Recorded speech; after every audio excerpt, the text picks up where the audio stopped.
Live from the bunker will not be seen this week so that we may bring you the following special program. In place of a Dark Lord, you would have a queen! Not dark, but beautiful and terrible as the dawn! Treacherous as the sea! Stronger than the foundations of the earth!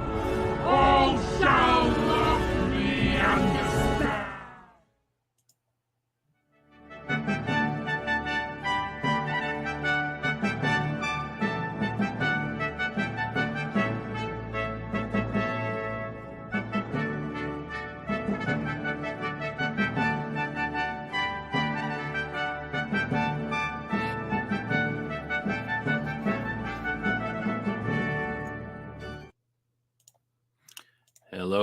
Hello. This is Science Fiction Snob. Today is Thursday, April 18th, and we are back here on Dead from the Dugout, the Live from the Bunker replacement show just for this week. And today we are talking about the origins of science fiction. But before that, I should introduce my co-host. Cam, introduce yourself. Say hello, Cam. Hi, I'm Cam. I'm a avid fan of Sci-Fi for Me TV, and so happy to be sitting in here in substitution this week. Substitution, the B team. Yes. All right. Well, let's say a quick hello to the people who are have shown up in the chat. It says in the thing that I'm supposed to do that. Weatherman is here today. Oh, and Mindy, the Mrs. Boss, is here. I guess she's checking up on us, making sure that we're not destroying the good name of Live from the Bunker. So we'll have to be on our best behavior today. We must. And so programming note for tomorrow, we're going to be talking about the Star Trek brand. Sorry, not Star Trek. What did I say? We did that already. Star Wars. So we're going to run the show, similar to what Jason does on Fridays. We're going to have a call in, so we'll sort of start the show off almost at the beginning with people coming in if they want, and the idea is to build up a little bit of a round table, and we'll talk about Star Wars. So I have a few general questions about Star Wars that are meant to get some sort of discussion going. So I'll kind of propose one of those questions and have anyone on the panel, say what they think about it, and then we'll just keep going from there. So so if you are interested, if you're a regular of the Curmudgeon Council, or you want to just come in and beef off about Star Wars, we're welcome to do it. But that's for tomorrow. So that's great. So, and one other programming note, I forgot the joke of the day yesterday. So I'm going to ask Cam in the chat to remind me at the end of the show. I'll do 2 jokes today so we can get caught up. Okay. Right? You sure you don't want to do one now? Start one at the beginning and then. No. Let's save it for the end. That way, because the joke is the best part of the show. So, you always put the best part last, right? So that people watch the whole thing. That's why they do all that human interest stories at the end of the news, or, when they say, this common household item can kill you. Find out news at 11. Of course, they don't do it till at the end of the show. I bow to your media Jason taught me a couple things. Yeah. I learned a few. I'm not an expert, but I learned a bit. That's why I'm the co-host and not the host. That's true. That's why I get paid the big bucks. Yep. And you just, don't. All right. Let's go on. Let's move on to our topic today. So our topic today is we're going to talk about the origins of science fiction. And I'm not an expert in this area, and when we say origins, we're not talking about, the big 3 like Heinlein. We're not talking about Heinlein, Clark, Bradbury, Asimov. We're talking about before those guys. Those guys are kind of the beginnings of real science fiction, what I call real science fiction. But this is the origin. So where did science fiction come from? And if you see from it's kind of in the various writings of, you can see from the title card at the beginning of the show, it's the, Mary Shelley's Frankenstein. It's H.G. Wells. It's Lovecraft. Those are kind of the origins. Are they really science fiction? I see a lot of stuff in that area, like H.G. Wells. kind of adventure fiction, but it has that science aspect to it. And but it is kind of the origins of science fiction. So I don't know which. I'm going to let you take the lead on this, Cam. What would you like to talk about? Which of those authors would you want to talk about first? Well, you just took everything I had to say about it. So Are you serious? Okay, so move on to the next topic. No,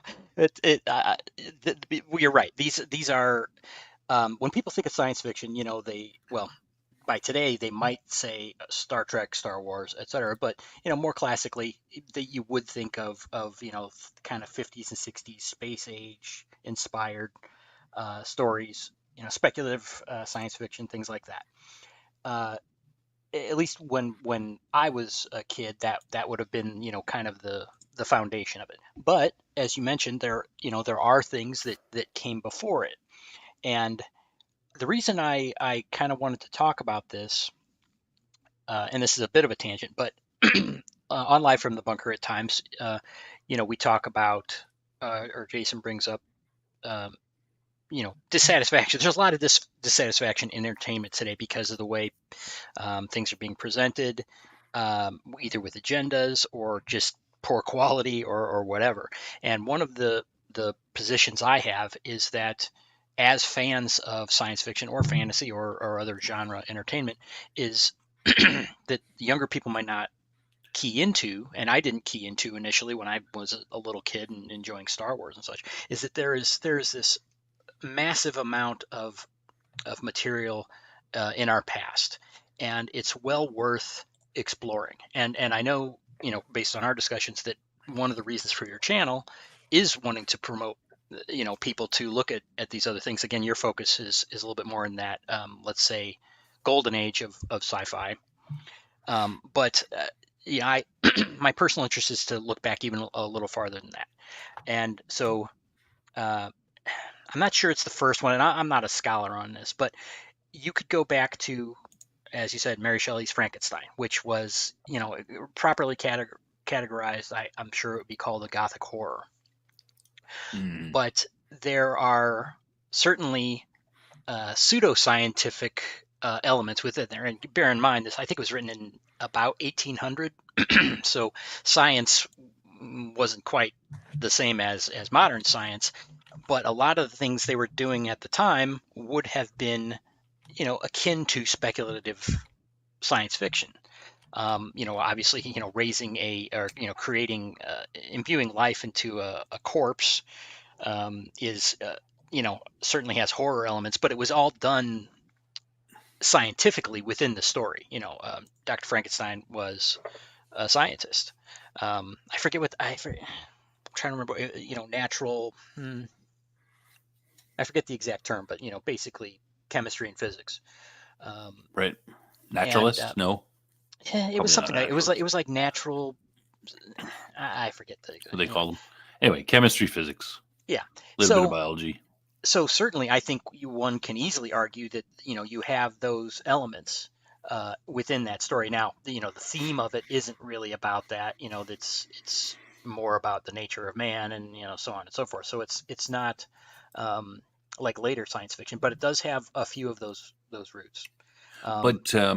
But science fiction, I mean, my belief about science fiction is that it actually does, most of science fiction, discusses the nature of man, but it just puts it in a scientific context or wonders at the nature of man, when this piece of technology has been invented or this far into the future with all these pieces of technology, that sort of thing. So sure. I would say in that aspect, the nature of man, it fits quite well with a lot of science fiction themes.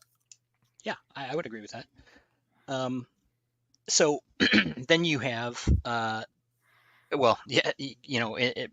Jules Verne, is kind of like, it's certainly science was known, but I guess that Verne's works would be almost science fantasy or super science or things like that. But boy, it escapes me when his work was done, late 1800s.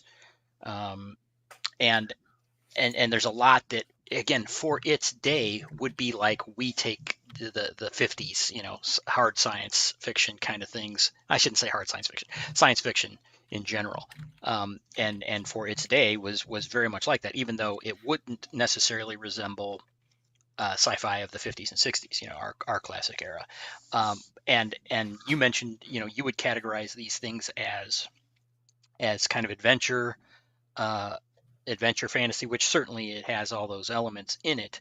But the way I see it as science fiction is it's parallel to it just from a different age. So the technology that they speculate about is wouldn't fit in a 1950s or 60s context of future, because obviously you're kind of way beyond that. Just the same way that some of the retrofuturist stuff doesn't appear to make sense to us today as science fiction. It just doesn't fit.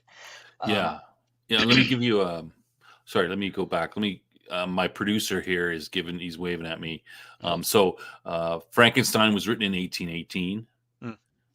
And Jules Verne's first book was published in 1862. Yeah, Okay, sorry, that's just a little bit. Just wanted to throw that in. Yeah, you were talking about the sort of the retro futures. So it's kind of interesting to read stuff from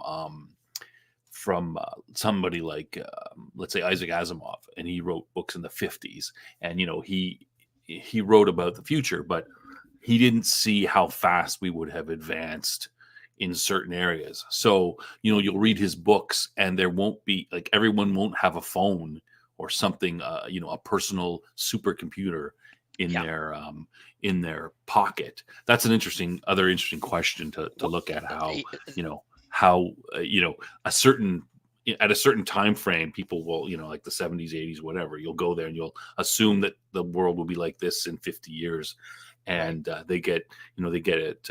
They assume we'll all have flying cars, for example. Like, transportation will go this much more, but computers will only advance this slightly bit more, type of thing. And when the opposite I'm just using an example, but the opposite will happen. So it's kind of interesting. And it usually, when I look back at it, I usually find that it's because of how fast that certain aspect is advancing at the time.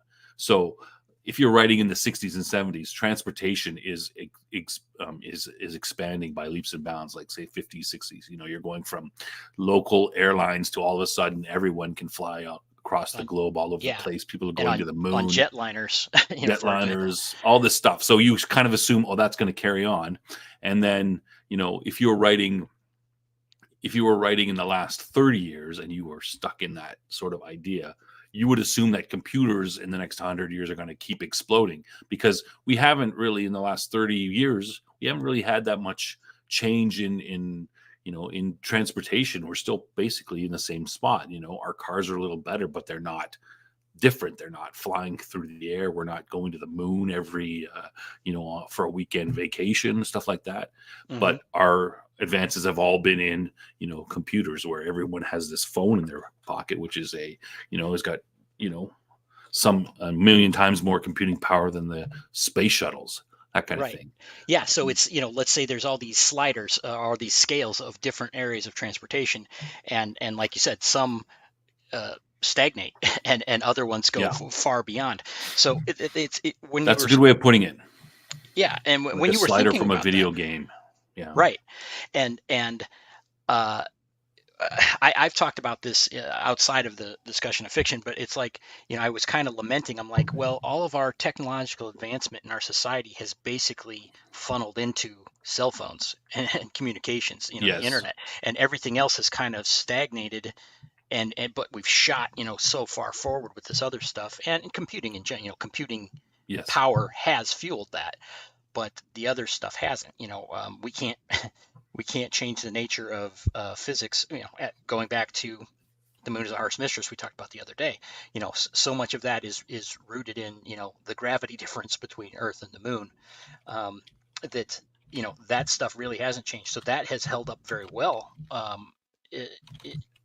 Meaning going into the future, and in fact, we talked about Mike, the computer and AI. It is actually still holding up quite well. It's a little dated and a little behind where we would have said, but that book has actually held up pretty well. Other books don't hold up very well, and the point that I I thought of as you were discussing that is if you take science fiction from a certain era that diverges from reality, of course, as you move into that era. A lot of these books are set in times that we've already passed, for example. Yeah, And yeah, and if you take that setting that they've established in science fiction, is it almost transfers into being not so much science fiction, but it could be seen more like an alternate universe story because the technology has diverged. Because hard science fiction tends to be like, well, yeah, this is real science, but as you say, we're not progressing linearly, and certainly not all together on all these different facets of science and technology. So it gets less real. Something that could have been, what might have been uh, very hard science fiction at one time becomes more fantasy in the future. yeah. Um, Yeah, I wanted to mention there's some interesting. We're a little off topic, but I will mention that an example of if anybody Apple TV For All Mankind is a. I haven't seen it myself. I've been meaning to see it, but it's a story of. It kind of takes place in sort of 10-year blocks. It's like I don't know, there's season 4 or 5 or something, but they assume that I think it's the Soviets win the space race, mhm. and so the space race doesn't really end. It carries on. And so they're kind of looking at the 60 each decade. They have, each season is a decade, and they do the 60s, the 70s, and they go from there. And so it's kind of interesting because that's kind of it's like you mentioned, an alternate history, Right. but something that you might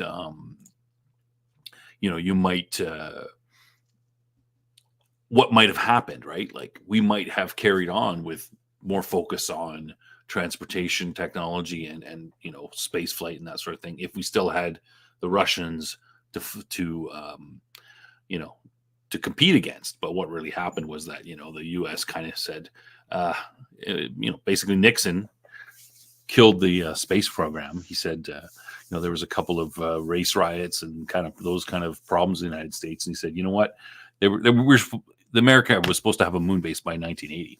That was the plan. So Nixon said, you know what, we're going to cut back on this NASA science stuff. We have some problems. We're going to solve those problems at home and more focused in, the social aspects of the United States with the problems they had with race riots and civil rights and that kind of stuff. So that's what, and so we didn't carry on advancing in that area. Yeah, and well, again, a little off topic, but still interesting. I think is there's if you can envision how something becomes much more of an alternate universe within sci-fi if you were to remove one thing, like so many stories in the past would have just completely fallen apart if there were cell phones, right? It's like, just the pacing of the whole plot and everything. It's just like, oh, if you just could pick up your phone wherever you are and talk to somebody, then it all goes away. So I've been a little obsessed with the idea of alternate technology stories. It's like there are no cell phones, or yeah, you can have one, but it can't. You have to go to a station and basically plug in, more like a telegraph or something, and how that would open up different fantastical. And I don't mean fantasy. I mean fanciful, I guess I should say, types of stories. Based on technology. Again, not so much, because a lot of sci-fi is speculative to the future of what technology will be, and what I'm talking about is, well, maybe you can look backwards and say, what if it wasn't, and then what kind of story might you have? But that's just a little bit of a tangent. All right. Okay. So we were talking about Mary Shelley's Frankenstein and Yeah. how that might be the first sort of science fiction. Well, a fiction with a science background, like they're bringing this thing to life and they're using science to do it, not, someone's waving a magic wand or it's just there because of the devils or the demon or something like that. Right. And then we were talking about Jules Verne. So Yep. go ahead, Will. And well, I think we kind of touched on what's important there. He again, if we're kind of proceeding forward in time, you mentioned 1860s for his work, and proceeding forward from there. And again, it's again more adventure and fantastical in a little bit, but certainly involving technology. Captain Nemo and 20,000 Leagues Under the Sea. a lot of it had to do with the Nautilus, his submarine, and things of that nature. And a lot of his stuff has something to do with technology and science. So even again, much different from what would happen 100 years later, but for its day, I think it qualifies. So certainly a precursor. And then the next major one and again, I'm sure there are many others in there, but H.G. Wells is kind of the next one I would point to. The Invisible Man is one example. I think that was late 1890s that was published. And, once again, it's a little bit, maybe a little bit similar to Frankenstein, in which, there's this thing where, the man becomes invisible via science, and then it turns into a more of a philosophical exploration of man and his psyche and what that, does to him. Basically this freedom of not being seen and how it kind of appeals to the dark side. But that's another touchstone in there. And then sorry, go ahead. And you're correct on H.G. Wells. He was 1866 to 1946 was his life. The Invisible Man was 1897, Time Machine 1895, Island of Dr. Moreau 1896. So he kind of started there 1895 and wrote from there. So yeah, very, very late 1800s and beyond. So that's over 100 years ago, plus 130. Right. So, and if we, you just mentioned a lot of his famous works, and just looking at those, it's kind of like almost prototypes for a lot of other future story. And War of the Worlds, another one. Yeah, he wrote that. It's providing this foundation for where a lot of things come from moving forward. Then again, you wanted to say anything more about H.G. Wells, or? No, I'll say something about him after. I guess after you want to talk about Lovecraft next, right? Yeah, and then you talk about him, right? And now again, most people would associate Lovecraft most closely with horror because that's what it is. So it it is certainly he is a foundational writer in modern horror, but things came before. Edgar Allan Poe and such came before him, so he certainly had inspirations for that, and Mary Shelley, Gothic horror kind of things.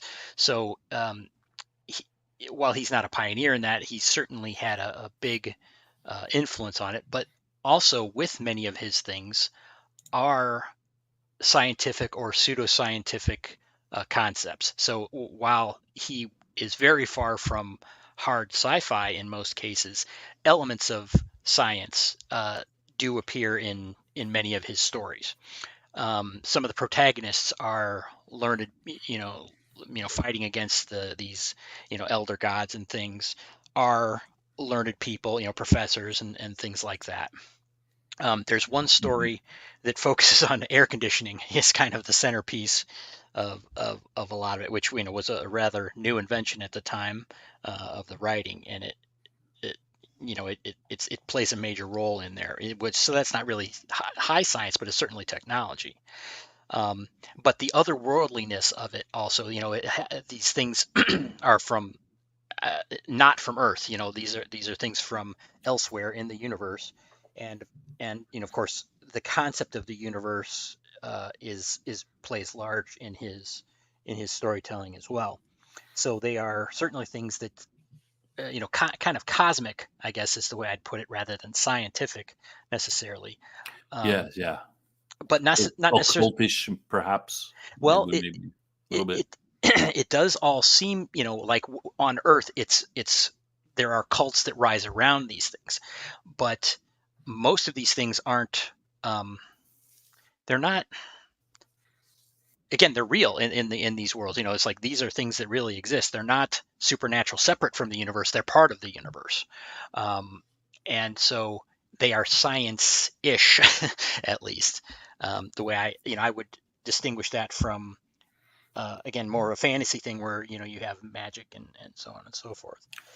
So now, of these four authors that we talked about, Mary Shelley, Verne, Wells, and Lovecraft, which would you say has perhaps had the most effect on science fiction?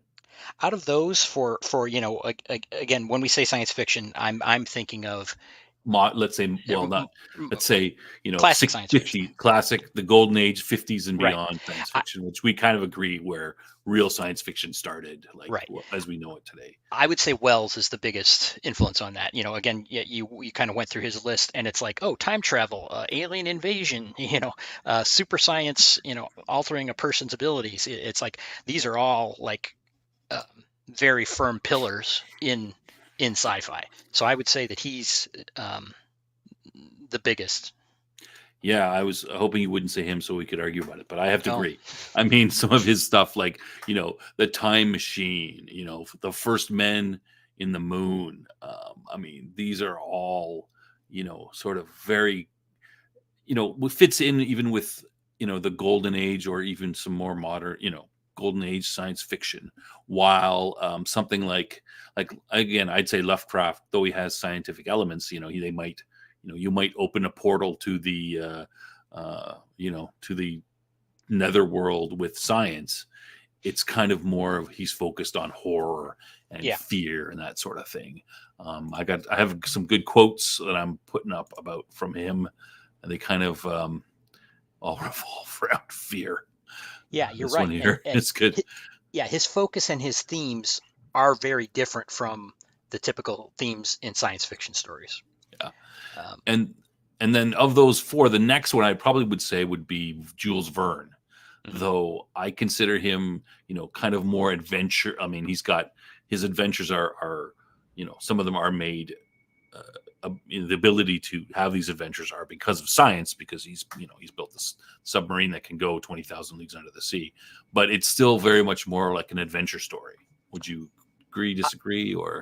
I would agree, but again, it's if you shifted back in time, or let's say you take Verne and go forward in time, that I think the parallels are there with classic sci-fi. Because again, a lot of the books we've talked about, a lot of Heinlein's books, even though they're science fiction, clearly have an adventure element, like the youth series. So I'd say that there's, if you moved the context of everything in the technology forward in time, if you can magically do that, you take Verne and move him into 1950s, I'd say that he would fit right in with the authors of that time. I mean, yeah, I mean that is true. I'm kind of claiming that there are, that they're just adventure stories, but I mean, most stories have some, aspect of adventure. You've got, the characters moving from point A to point B. They're having some sort of, problem they're overcoming. So I'm a little bit. I guess I'm being a little bit. Let's take a parallel of that. Too hard for that. If you went back to medieval, a story set in medieval times, where you have knights in shining armor and so forth, and then you added some kind of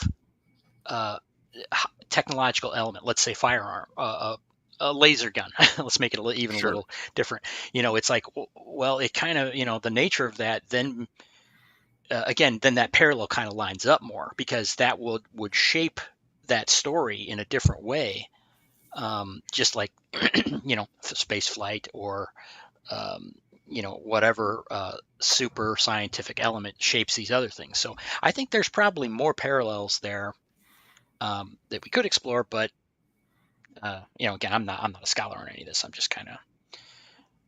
So again, you seem to draw some lines between, well, this is adventure and this is science fiction, and I'm more of the mind that, well, it's the science fiction of its era. No, that's a good point.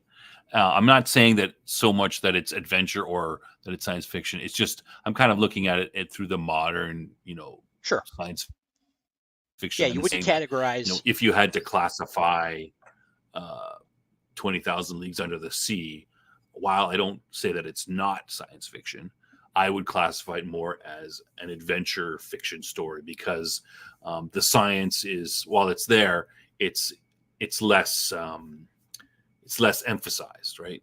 Yeah. It's a means to an end, while modern science fiction might be talking all about, there's much more aspect of the science into it and how it works, perhaps, and Well, yeah, how the more technology, scientific elements, more technological, high technology elements in it. right? And like you said, it's science fiction. Classic science fiction is often how this technology would be speculated on to how it affects humanity. Yeah, but there might be more of it, right? Like it's not like if you give me, well, we were talking about this off air before, but if you give me, for example, Flash Gordon, is Flash Gordon science fiction? Is that adventure fiction? I would be. I mean, there's, the science is there in a Flash Gordon a movie, but to me, Flash Gordon is kind of like a Western, right? We go in from our town to this other town, except we're in a spaceship instead. And instead of firing my 6-shooter, I fire my ray gun, right? Right. And the creatures that I fight, instead of being other men, sometimes they're beast men, or they've got wings, or they've got whatever, giant spiders, that kind of stuff, right? So it's kind, to me, like Flash Gordon is it's an adventure story, but it's got it's got more science elements in it. But it's still, kind of adventure. But is it or isn't it? I agree, and the way I would give an example of this is the things that happen in Flash Gordon could just the scientific elements in Flash Gordon can just as easily be replaced with fantasy elements, and it wouldn't change the nature of the story. Whereas, or modern elements, as I said, sure, like 6-shooter versus a ray gun, right? Yeah. And whereas science fiction, time. Again, meaning Flash Gordon is not exploring the nature of humanity, due to science. It's so it remains it's a straight adventure, right? Story, right? Defeat the bad guy, and yep. Just because he comes from another planet doesn't mean he's right. It could just easily be another country. Yes, or another town or whatever. All right, well, we kind of agree on that. All right, yeah. So, is there anything? I guess that's all. We wanted to highlight some of the origins of science fiction, and I think those 4 authors are very much key to it. I'd like to say, though, that Mary Shelley is probably, I think it's the least sciencey of that, because it's just like, oh, we're going to use electricity and put some body parts together. But to me, Frankenstein is actually, in one respect, it's kind of very much more science fiction in a sense, because it talks about the nature of man, right? And like, oh, they look at me, just because I was made in a lab and I look ugly, they're gonna, they want to kill me even though I didn't done anything to anybody, that kind of thing. So I think it's kind of interesting in that respect, and it's I place it as more important than I would sort of initially when looking at it. Yeah. Now I know, I don't know if you agree or not. No, I agree. It's there's you could say, well, okay, if you were to say this is a definition of science fiction, there's these various elements that go into it. So I think Shelley does have a few of those and lacks others. But you bring up a good point that the exploration of man is one that is also in there. Yeah. All right. Well, welcome, Michael, showing up on mobile. Hey, how's it going? Weatherman, yeah, this is a good comment here, of course. A story with a knight with a vibro sword doesn't mean it's science fiction. It doesn't focus on the technology or the effect of that technology, for me, it doesn't have to be, doesn't have to focus on the technology per se, because, yeah, it would be more it's the effect of the technology. Right. If that existence of that sword or whatever technology it is affects the story in some way other than just being better, it's more effective as a sword. Well, it doesn't really change it. Yeah. But, if it changes the nature of sorry, go ahead. I was just going to say, if it changes the nature of what that plot can be or will be, then it would be more on the lines of science fiction. Yeah. So, like this example, like I agree in general, but like, just to me, it's still not, I mean, if I just throw a bunch of science words, science fiction-y words into it, it doesn't make it a science fiction story. And I kind of use the going back to the Flash Gordon. If I just write a story with, cowboys and some sort of thing that had to take over, and I just take every reference to a horse and put it, make it a spaceship, or every 6-shooter and make it a ray gun, or just change everything to something sciencey. To me, that doesn't necessarily make it a science fiction story. I mean, it does make it more seem like one, but it's got to have that focus on how the technology sort of changes stuff. Yeah, absolutely. But that's, I mean, some people might disagree. Oh, Weatherman says he agrees with the snob. All right, well, that means you're smart if you agree with me. But it's it's an arguable point that I would I'm not. It'd be interesting to discuss it in more detail. Is there anything else you wanted to mention about the origins of science fiction? Because if not, we'll move on to some recommendations for. We didn't think we could put. Yes, that is a cat. I just had to kick it. Does it walk through walls? Wants to be fed. We were going to move on. We kind of had a 2-part sort of thing for this episode. We didn't think we could get a full hour out of the origins of science fiction. So we wanted to talk about, for the second half of the show, we wanted to talk about some sort of lesser known science fiction novels or series that we thought might be of interest to our listeners. So not Star Wars and not Star Trek, but some lesser known stuff. So we're going to try to move. No, it wasn't Office Cat. It was my Office Cat. It's almost lunchtime for the damn cat. The cat is, tells time like he's an expert at telling time. He knows it's time for me to be fed. It's almost noon. It's almost, it's close to noon. So he comes and bugs me. But anyway, it's enough about my trials and tribulations. So we're going to move on to that, I think. I don't know. Do you want me to start it off?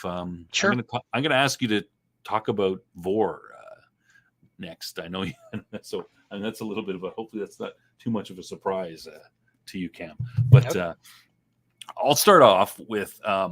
There is an author called John Dalmas, Dalmas, and I have a review of his stuff on my channel. But he writes a series called The Regiment.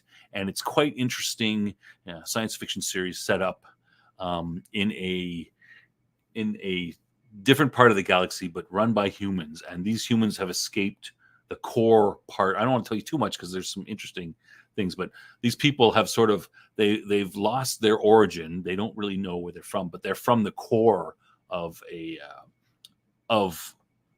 where humans are, and they've come far from it. So there's a split. They don't know anything about the core or what's happening with them.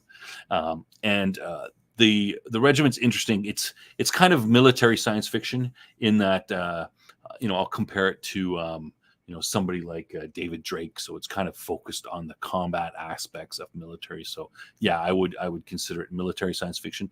But it's interesting because when these humans have moved in this area, they find a planet that is fairly unhospitable, which is it's not quite a dune, but it's like they call it oven because it's very hot and not as sandy or as anything, but very hot. And they put some of their undesirables on there, and then they move on a little bit and they colonize some other planets, and they build themselves up a little colony of about 12 planets, excluding this planet of Oven. But on Oven, the people there have focused on their spiritual or philosophical development. So the author, John Dalmas, has this very, a very philosophical approach to these people. And they have basically kind of figured out how to live in harmony with their own persons. Now, that doesn't mean there's no conflict, but what happens is that people, they fit themselves into, they become so enlightened and they can see themselves for who they truly are, so that they're able to fit themselves in certain categories of what kind of a person they are.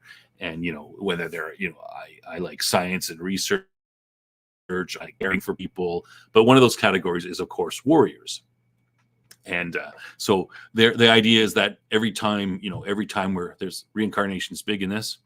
And every time we reincarnate ourselves, we are, pick one of these categories to come into it. We don't know it, of course, but we pick one. But then there's certain levels to how we operate in those categories, and the final level is play, and which is what all of these people are trying to get themselves into. So whatever aspect they're doing it, they see it as play, and the idea being is that that's the most enjoyable. So the story revolves around the regiment, which are these soldiers which are seen to be the best in the in this area, and it's because they are warriors who are at play. So they devote their entire life to training and then eventually fighting in wars, but they consider it as play. They're having fun, and they don't consider their enemies as their enemies. They consider their playmates, and we're playing together. So it's like a fun contest. So this is, I've spent a lot of time just going over the general part of the philosophy, but that's why this sort of makes this a very different novel, because it's kind of like a military science fiction novel, but yet there's this philosophical aspect. There's about 4 or 5 books to the series, and they sort of go through a certain, a storyline. But that kind of the effect of that philosophy on how it affects the entire everybody in the the system in this area, and it's quite a good story. It's not well known. I read it some time ago, but I quite enjoy it, and I recommend it to anyone who likes military science fiction. And to be honest, like, I've read a lot of David Drake's stuff, and he would be my military science fiction. He would be my, the guy I would hold up as military science fiction. And this is actually a little bit less than that. Drake focuses on, much more on the combat aspects of his military science fiction, but this is an aspect of it, but it's not as it's not as hard pushed. Yeah. So the series. Okay. So series, decades published. Let's see. I got the first one here. When was it first? I'll just look it up real quick. 1987. John Dalmas, and there's 5 in the series. First one is called The Regiment. You can just Google John Dalmas. I'm sure it'll come up right away. And it's The Regiment, The White Regiment. That's the second book. I have the rest on my shelf, but I'm forgetting the names offhand. But yeah, very good. Very good. Very good books. Highly recommended. Yeah, I'm just The Regiment, The White Regiment. The series is kind of called, they call it The Regiment, but it's not really. I don't think it's officially called that. The White Regiment, The Regiment's War, Three-Cornered War is the last one. It's not as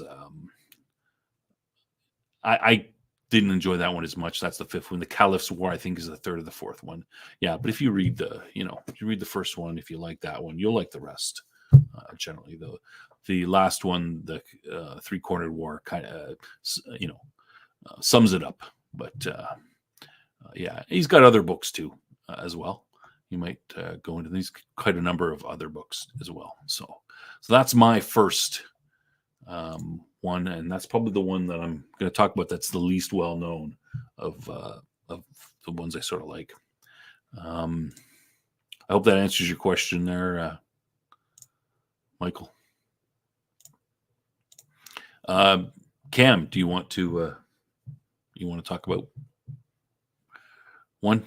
Well, yeah. Well, okay. Here's what I'd like to talk about is, so again, kind of related to this whole thing about exploring the past and the foundations of things. When often I see a movie or a TV show or something, and then when I was a little kid, I didn't really think about this, that so many things are based on books, and at one point I started kind of looking into that, and so I've got a number of examples of things for that I would recommend going back and reading the original source of the things to try and get a sense of their history. And so Planet of the Apes is one. I was a huge Planet of the Apes fan. The Charlton Heston Planet of the Apes, 60s movies when I was a little kid. That was they came out before I was born, but I really loved them. As one of those things you had to stay up, late to take a nap in the afternoon, so you can stay up late and watch them at the, post news late movie or whatever. And I found it really enjoyable to go back. I eventually dug up the novel by I hope I pronounce his name right, Pierre Boulet. Um, who wrote the original Planet of the Apes in 1963. So it actually wasn't that long before the movies came out.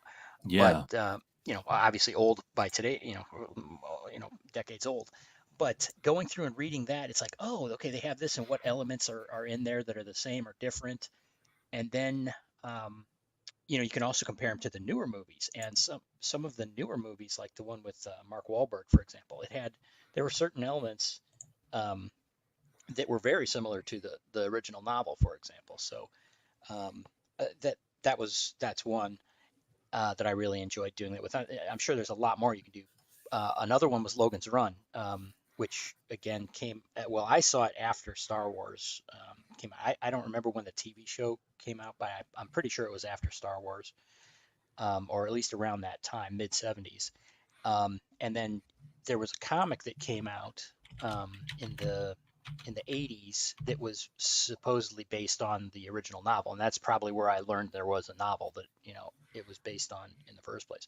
So I went back and read the novel for that, which again has certain themes that are, or not themes, but certain events and things that are very similar, and then other ones that are just completely different, and the plot's really different. So again, mining this you know the roots of particular sci-fi stories that I enjoy is something that I like. And another one that occurred to me, I hadn't thought of before, was you've got Blade Runner and Man in the High Castle, which are Blade Runner obviously was a movie that came out in the 80s, and then a sequel somewhat recently. Man in the High Castle was just a TV series. But these are based on the works of Philip K. Dick, and again they're very different in a lot of ways.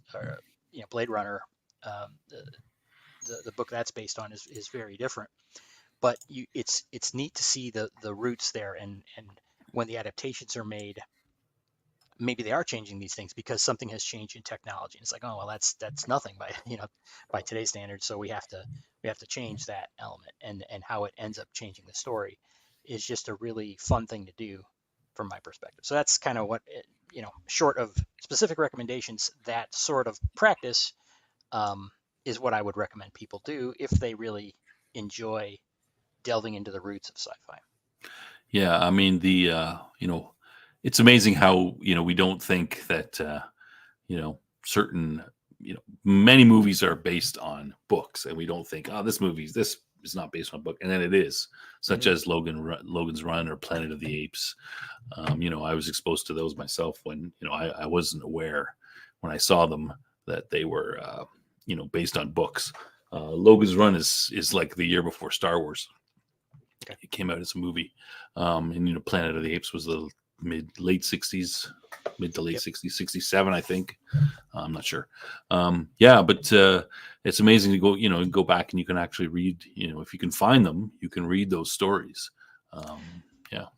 There's another interesting example that is, well, part of the reason I like this is because today, a lot of times we see new things that are adapted, and then what they put on the screen, it's like that's not right because it's not following the book or the comic or whatever, and then we get angry about it, But in the past, we've accepted all these things as well. This is just what it is because we didn't know any better.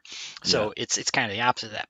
But one other example is from Arthur C. Clarke, is 2001, Space Odyssey was written basically at the same time the movie was being made, and it was so I always had thought, oh well, this is based on the book by Arthur C. Clarke, but Clarke was really writing things somewhat based on what they were doing in the movie, and even though they ended up being somewhat different, like for example going to Saturn instead of Jupiter, it's a very strange example of this because one really didn't come from the other. They kind of fed in a circular manner into each other.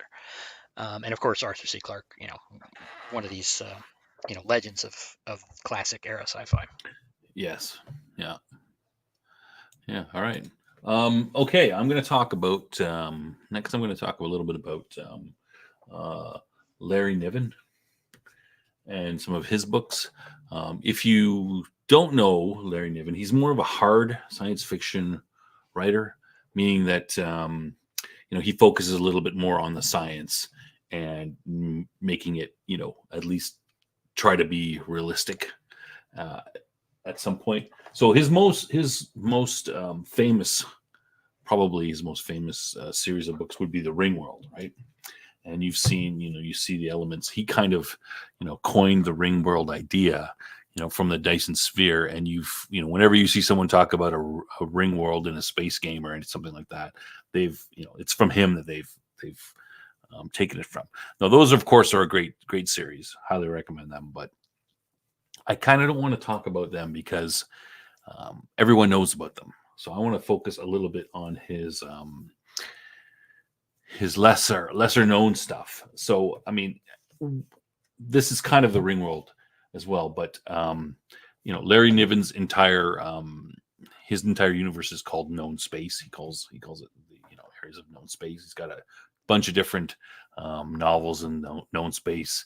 A lot of them revolve around fighting the Kinzin, which are giant cats, like 8-foot lions, 8, 9, 10-foot lions. But besides that, this kind of Protector is a good novel as well. It kind of feeds into the whole ring world thing, because there is I don't know, should I give this away? Protectors are they're exposed to a certain thing called Tree of Life, and it makes them into protectors, which they're no longer able to reproduce, but they have this great desire to protect their biological offspring, so much so that they'll be more than happy to nuke anybody or destroy anything that even slightly threatens their background, or sorry, their biological species. A little just as a little surprise, humans on Earth are protectors that aren't able to change from Tree of Life. So we are breeders, and normally breeders are very dumb and don't know anything. But we left the protector homeworld hundreds of thousands of years ago, landed on Earth, and for some reason the Tree of Life they used didn't work. So we were left all by ourselves as breeders, and we eventually became intelligent enough to develop technology. So I hope that didn't spoil that too much. But that's another good novel about that he writes. But some more of his lesser known stuff is this one book called The Integral Trees, and it's only 2 novels, and it's begging for a third book. And if I ever interview Larry Niven, I'll ask him when he's going to write it, if he is. But it's set people live in this area of like a planet, but it's like it's shaped like a donut with a hole in the center, a torus. And throughout the torus, it's breathable atmosphere, but various rocks and things live in there. And the key story, the first one I've mentioned, it revolves around a tree, which is basically shaped like an integral sign. So it's very, very long with these little tufts on the end. And the tree is so big that, things live all over in the tree. So it's, I mention it because it's such a very unusual type of world. Like, imagine, an area of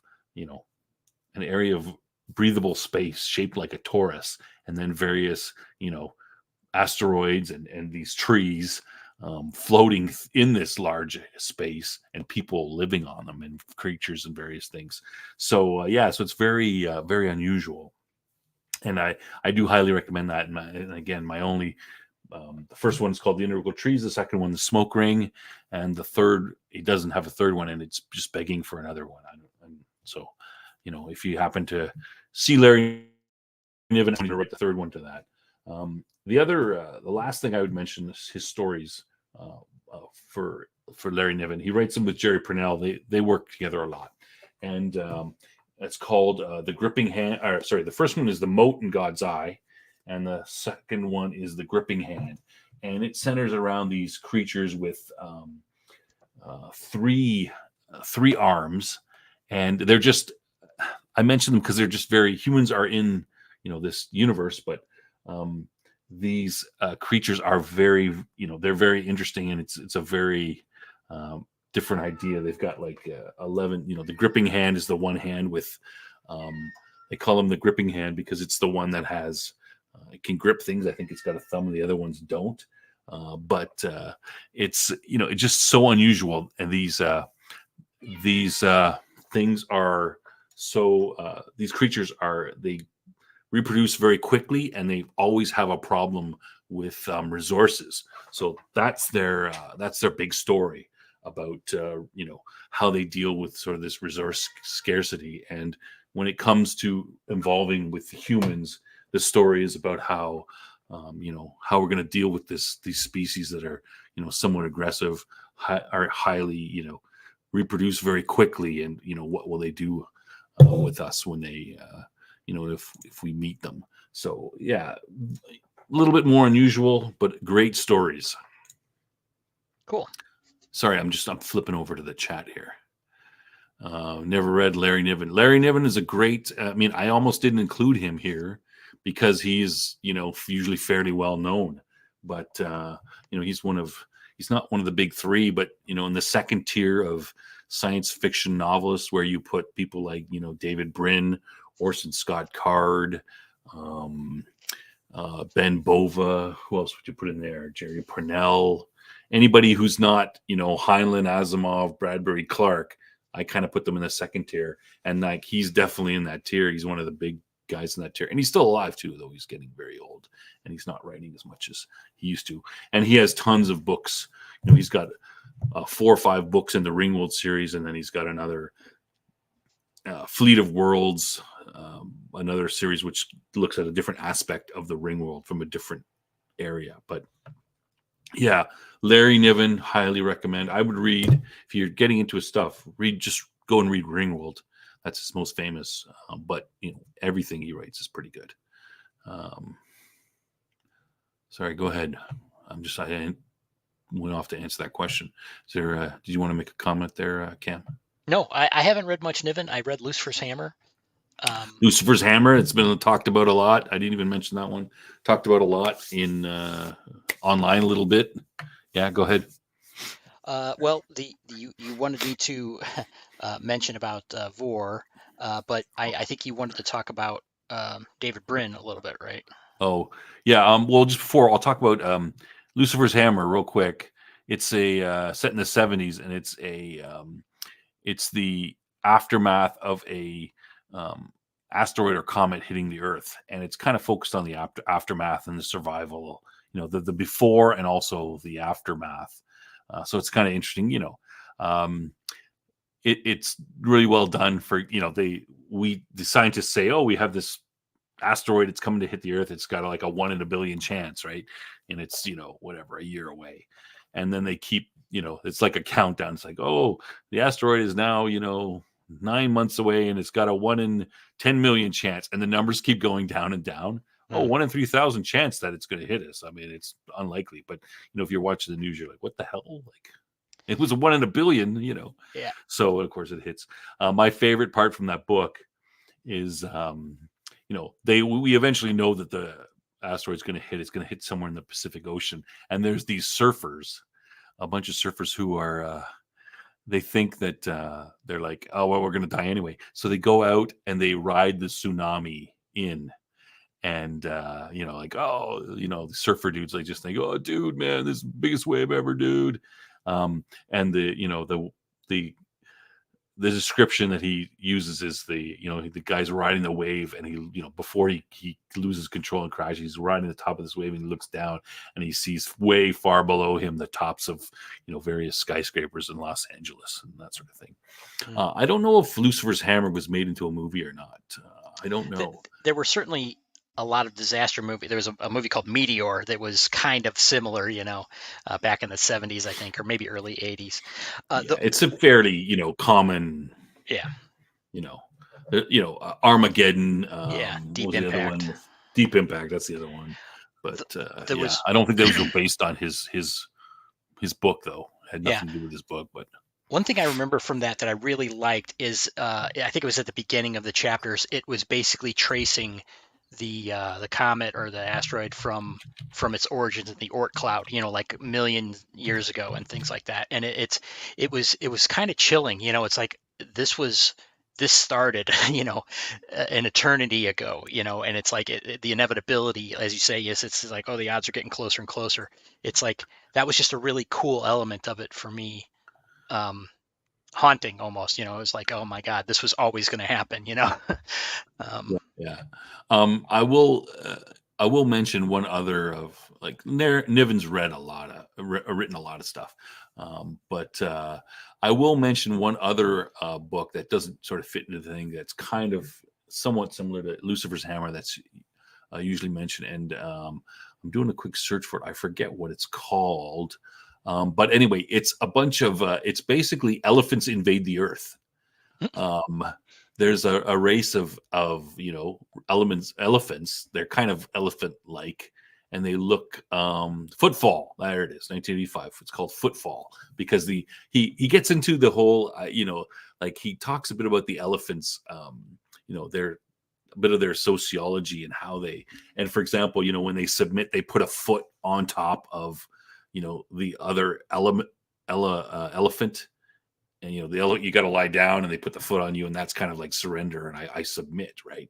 So there's that sort of very much a social aspect, but it's they show up on Earth and start trying to take over, and we have to communicate with them, and we don't know much about them. And the thing is with them is though they're a higher technology society, it's kind of was given to them. They don't really understand how their technology works. It's better than ours, but they don't actually, they're not scientific. They don't actually understand how it works. And we would rapidly, if given enough time, we would rapidly outpace them. But they show up and they just start dropping, not asteroids, but smaller rocks on anything that has us power. So you're talking about, what aliens would do if they invaded. This is Footfall is a pretty good one. They show up and they've captured a bunch of large space rocks, and they just start firing them at every nuclear station, every hydroelectric dam, everything that makes power, and they just shut us down real quick. So yeah, that's a pretty interesting one as well. So I'll just mention that real quick. Sorry, we wanted to talk about David Brin, I mean, he's kind of he's pretty popular too. He's a fairly well known. I almost wouldn't, but okay, I'll talk about him real quick. He's good. He's got his main thing he's known for is the Uplift series. So it's 3 books. The first one is Sundiver, then Startide Rising, and then the Uplift War. And those 3 are kind of separate, and they all take place over, I think a 200 to 300 year period. But it kind of leads us into the first book is maybe it's 100 years before the other books, and the other 2 are much closer together.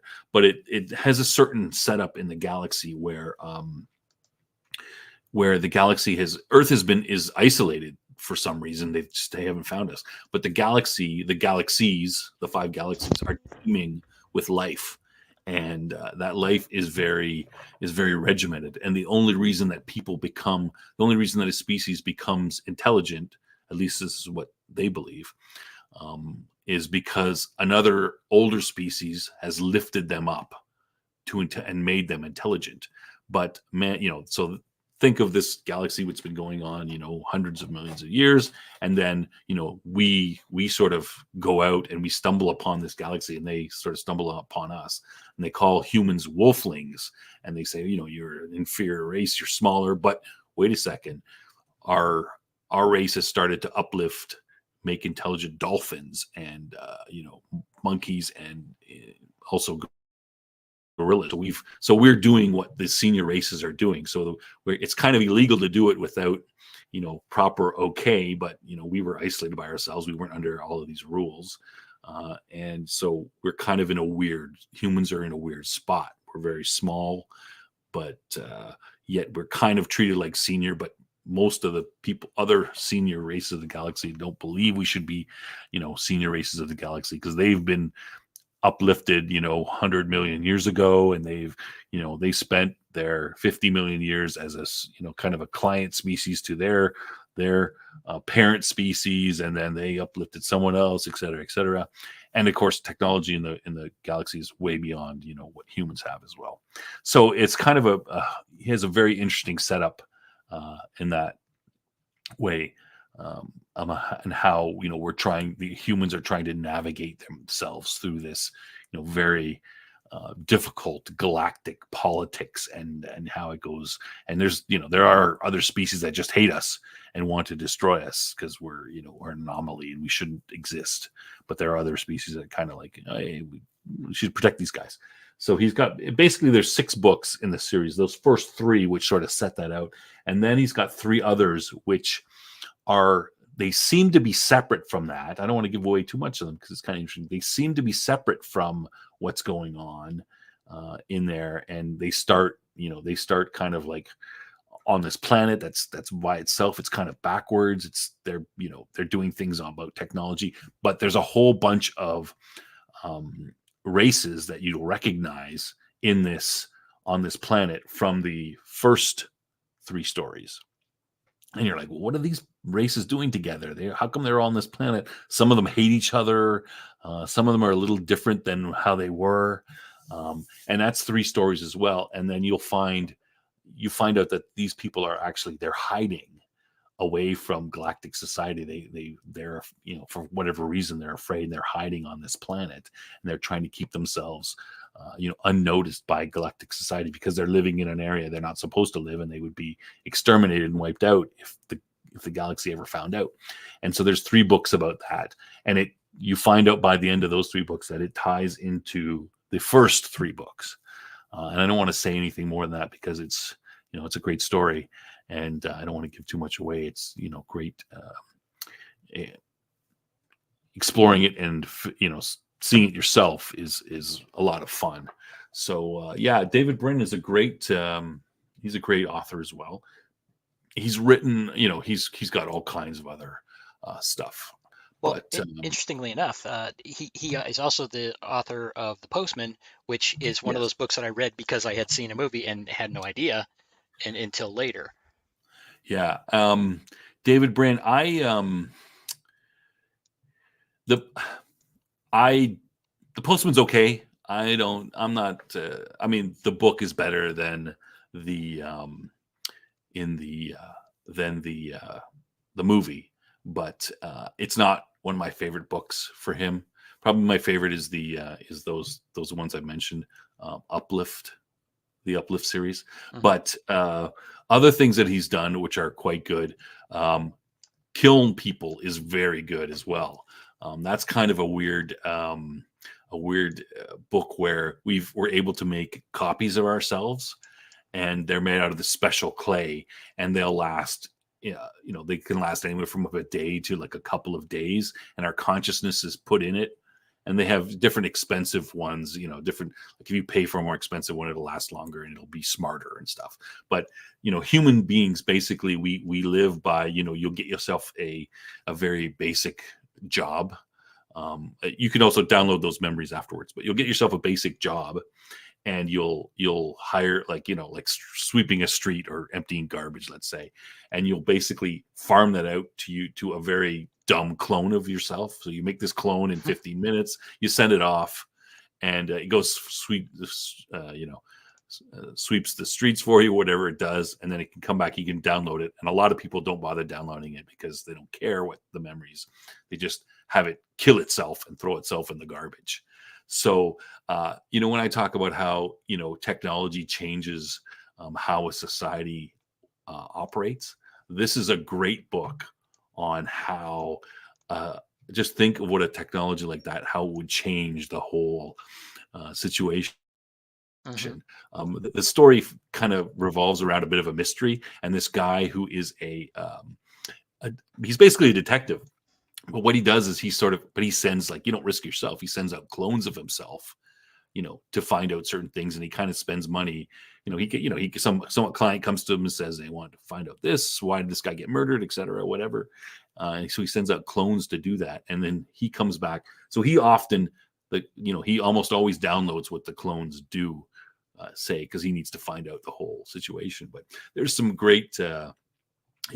The story, I think, starts out with one of his clones being shot and trying to make it back to him. And there's, other comments about how, he makes the clone and it's an exact clone of you. And, there's one chapter that starts out and it's like, it's his voice. And he's like, oh, I hate it when I'm the clone. Right? Like the first thing he says, and they're looking at each, and him, the guy's sitting behind his computer screen and he looks over at the clone comes out, and they both know what the guy's thinking. They know, like, imagine you looking over your clone, the clone's thinking, God damn it, I'm the clone. He's thinking that because that's what you think. And he goes off, does a thing. He knows he's going to, last a day or whatever. But yeah, that novel is dying for a follow-up novel. But yeah, it's a great interesting technology and all of that. Also, I'd recommend Existence is good. Earth is good. That one's a little more grounded in, like, The Postman, though The Postman's sort of a post-apocalyptic. Earth is kind of like a near future situation, and Earth is interesting because they've got, it's a lot, there's a setup is a lot of, it's basically taken, it was written about 10, 15 years ago, but he basically takes our media savvy, interconnected world and just sort of pushes that by like 50 years and what it would be like, so you've got, everything is online. You've got people walking around with those, those Google glasses. Everybody has those Google glasses type thing, and they're always connected out all the time. It talks about, people who are, one of the things that happened in the society is that old people who are retired, they just simply, wear these giant sunglasses, which are like Google glasses, and they just walk around, they just hang around, and they're basically watching everybody all the time. And so it talks about how being a teenager in that time and trying to, do a little bit of little crimes, a little bit of, be a little wild and rebellious, but yet you're always being watched by all these other people, and it's going to be posted online, and you can't get away from it and that kind of thing. But there's more to it than that. But I'm just mentioning, much more to it than that. But I'm just mentioning the technology aspect of how that looks forward on Earth is very interesting. But yeah, there's a lot more to that one. I talked about the Uplift War. The 3 books in the sort of the second half of the Uplift War is Brightness Reef, Infinity Shore, and Heaven's Reach. He also wrote one of the, if you know Isaac Asimov and the Foundation's stuff, about 20 years ago, they farmed out some Foundation books to David Brin and Ben Bova, and one of them, Foundation's Triumph, is what David Brin wrote, and it's kind of a extension to that. If you're interested, if you ever read Foundation and you want to read a little more about that, but not written by Isaac Asimov, but it fits fairly well within the whole the Foundation thing. And again, Brin's a good writer, so he doesn't destroy. He respects the he respects the university he's writing in. So interesting. Yeah, people might not know a lot about that one, but that's fair. It's fairly old, about 20 years ago, so 15, 20 years written. Yeah, I think that's about all I want to. Great writer. I've got a review of some of his stuff on the channel as well. So if you want to look that up. But yeah, another good writer. I'd highly recommend, any of his books pretty much. Yeah. Well, I don't know how much more time you want to take. That's about all I have to say about that. Okay. Green Girl made it in. Welcome, Green Girl. You can catch the show on repeat if you have to. Yeah. All right. Michael Gonzalez mentions that sounded like a Doctor Who episode about the flesh, the temporary flesh bodies used to do work in dangerous places. Yeah, you're talking about kiln people, and it's like a kiln, and it's like a thing that you bake clay in. That's what it's called. Like if you're not, my accent is throwing you off because they're kind of these clay people. But yeah. I don't know about that Doctor Who episode, but that is not the focus of the story. Is not, hey, we're going to just do. I mentioned that as in sort of a secondary, side aspect of the story, but you can imagine how that would affect the society if you could do that. I'll mention that book as well. There's this woman who's rich, and I think they call her the Spider Lady. But anyway, what she does is she constantly, she sits in a room and she constantly has clones being made of herself, going out in the world and doing things, and constantly coming back and feeding her those memories. So if you can imagine what kind of existence that would be, that's what she does. She sends out countless clones all the time, constantly, 20 to 30 at any one time. They go out, they do something, and they come back and they feed it back into her. She doesn't do anything herself. All her clones do all these sort of things, and she's known for this, and something that not everybody else does, because I think she's rich, because it's expensive to make all these clones. But yeah, the weirdness that would happen in society if this technology was available to us. But yeah, that's another aspect of that cloning technology, or clay technology that would be there. So very interesting ideas. Yeah. Okay, I guess that's about. That's hopefully that's pretty good. I should have given you guys. It's probably about 20 years of reading right there. With all that stuff, you can keep yourself busy. But yeah, don't be afraid to. I like talking about books. If you want to put questions in the comments of this, or send me DMs about any of these books, questions about them. Who knows? We might have another show specifically discussing a certain book if there's enough interest in it. I like to talk about that kind of stuff. Is that anything else you have, Cam, you want to throw in? Well, I'll very briefly. I'll just say that. I know you are as well, but I'm a fan of games, and I really love when there's a good story to go along with a game. Sometimes it's. You mean a board game or video game or anything? Like a board game or a miniatures game, things like that. And of course, everyone's familiar with Games Workshop. Oh yeah. Oh, sorry, you didn't mention Vor. Yeah. Okay. Sorry. Well, I'll just without. I'll be a little bit broader and briefer. And so basically, for many different games that have some longevity, like Warhammer 40K, BattleTech, Vor was one that doesn't have longevity, but same sort of thing. They often have these tie-in novel series. The Games Workshop, I have no idea how many novels they have, but many. And that's another area to explore if you're a fan of. So they're usually sci-fi. Sometimes they're fantasy, but a lot of sci-fi. And these books, of course, tend to be a little shallower in theme, plot-heavy kinds of things.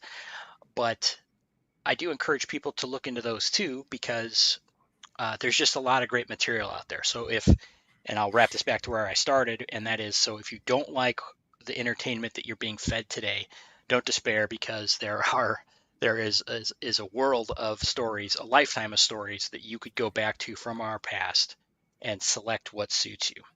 And I honestly hope people do that, because you speak with your dollar, and you don't have to pay for things you don't like. So yeah, so I'm generally against any books that authors write in someone else's world. For example, all the Star Trek books, the Star Wars books, those kind of things. I'm generally against them, because I think it's kind of go make your own world, right?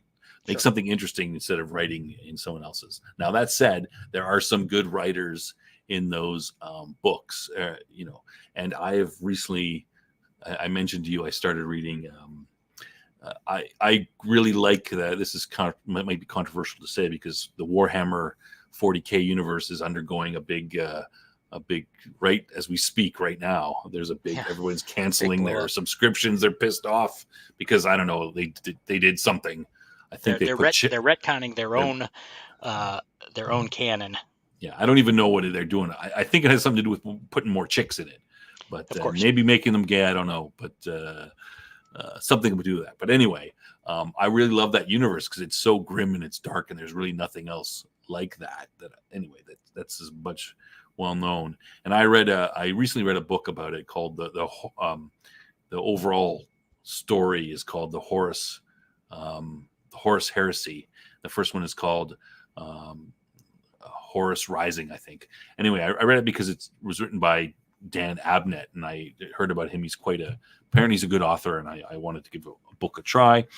And he's written a lot of graphic novels as well in the past, 10, 15 years, big name, DC, Marvel type stuff. And I read it, and he's a good author. It's pretty good. But as you were talking about it, I can't, the series, the Horus Heresy, has 35 or so plus novels of a sort of 200 to 400 pages. And he's written about one out of every 7 of them. Like, there's all kinds of different writers, so I'm not sure. But there's 35 of them. Like, I'm like, geez, 35 books that are, 300-400 pages. That's a lot of reading. So there are stuff there. And if any of them are similar to the first one, they would be a good read, if you like that kind of, if you like Warhammer and you like, sort of straight stories. Yeah. There's lots of stuff out there. Your point about people that are writing basically in someone else's universe, it is a problem because it's just open for inconsistency in a lot of ways, as opposed, in addition to what you mentioned, and it leads to some not great stuff. And maybe we could talk about that a little bit tomorrow with Star Wars, because personally, although this will make me a heretic to Star Wars fans, is a lot of the EU stuff suffered from that, in my opinion. And to be honest, I'm a bit of a snob when it comes to that kind of stuff. I've read the Timothy Zahn novels, and I think they're good for, like, Star Wars, for example. Yeah. I have read a couple of Halo novels, and some of them are well done from a sort of an after the war, deep Black Ops type thing. They're fairly well done. I haven't read, but not a lot of Star Wars and not a lot of Star Trek. And I generally, look down my nose at them because I think, they're just, it's a faker. There's so many other good authors out there. Like, some of them I've outlined here today that have just write, much more imaginative, great stuff. And not, and just from what I've heard recently, a lot of the newer Star Wars stuff is pretty much sucks anyway, because it's been written, very woke and very horribly. But anyway, that's my personal thought. I'm not. You bring up a good point, because I don't want to get into a whole nother subject, but one of my theories is that these major IPs like Star Wars is probably the biggest example, Star Trek being another, is that they have, while there are other authors out there still making stuff, in the general public's perception, they have taken up so much oxygen that the genre in sci-fi and fantasy to some degree has stagnated, because you have these juggernauts. And right. So even though these other things are out there, like I said, a lot of people might not have heard of them, and we're missing out in terms of the whole scope of science fiction, that people aren't seeing these other things just because they can't get shelf space, or it's not as popular, or whatever. So I really do wish we would maybe get off of that, because as much as I loved Star Wars, I'm not sure it's a good thing overall. And that's kind of what I'm trying to, I originally was trying to say with my channel. I was kind of aiming it at sort of, 20 or 20 somethings, or people just getting into, teenagers or 20 somethings getting into science fiction, and thinking all that I can do is read, these extended universe Star Wars and Star Trek books. That's the only thing I can read. And I'm looking at the shelf and I'm seeing, names like Bryn and Niven and Card and Heinlein. Who are these guys? I don't know. That doesn't look that cool. Forget it. It's not Star Wars. And I'm trying to, go to those people and say, hey, no, these books are great and they're way better than, what you've been consuming, and you should try them. Please try them. Yeah, right? exactly. So, just give something else a try. all right. So on that note, I guess we'll end it off. We have to we got to do 2 jokes of the day, and we got to talk about tomorrow. So let's real quickly, we'll talk about tomorrow. We're going to, as I mentioned at the beginning of the show, for our final episode here on Dead from the Dugout, we're going to have an open line kind of show like Jason normally does. So if people want to come in and they want to give their opinions. However, I'm not going to leave it open. You can just talk about whatever you want. We're going to try to talk about Star Wars. So as I mentioned earlier, I'm going to pose a few general questions that are designed to elicit some discussion, and then each person can, answer the questions, and we can talk about our thoughts about it. So tune into that. It's going to be focused on Star Wars, the movies, maybe the books. We'll see however far we get. And it should be, hopefully you'll find it interesting. All right. And we'll say our 2 jokes of the day before we sign off. Okay. So the first one, you ready, Cam? Yep. I'm sitting down. You're sitting down? Yeah. I wanted to, the first joke, I wanted to tell a science joke, but I figured it'd be too quirky. You don't. That's a pun, really. You don't have to laugh. Okay. You're not forced. You don't have to laugh if you don't want to. All right. This is more classic actual joke here. So it's a question, right? Like, how do you get to a position of power in a science lab? I don't know. How do you get into a position of power in a science lab? Work overtime. Hilarious. Right on. All right. So tune in tomorrow for our 5th and final joke. All right. So I hope everybody enjoyed. We went a little bit longer. I hope everyone enjoyed the show. And we will see you tomorrow. Great. Thanks, everybody.